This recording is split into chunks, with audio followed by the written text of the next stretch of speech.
My country, the Netherlands, is now going to spend billions and billions of taxpayer money to build up their military against the Russian threat. But, fun fact, did you know that building a single tank brigade costs at least a decade? You simply can't do it from one day to another. You need the people, you need the material, you need the knowledge. However, getting rid of such a tank brigade that you already had is possible in one day. And that's exactly what the Netherlands did around 10 years ago. Currently the Netherlands has 0 tank brigades. But the current NATO Secretary General Mark Rutte was the Prime Minister of the Netherlands, and on 8 April 2011 he sent a single letter that fired every single tank brigade that we had back then.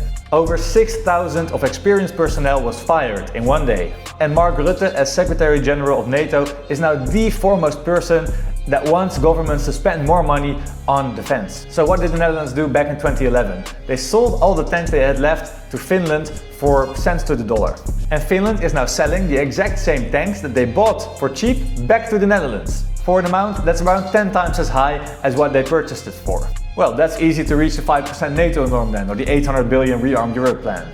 This is purely governmental waste of taxpayer money. Europe needs many Elon Musks and Doge departments to get rid of all these people that waste your taxpayer money. Because guess what? The European Central Bank is printing 800 billion euros to lend to the European Union member states, and they charge interest for it.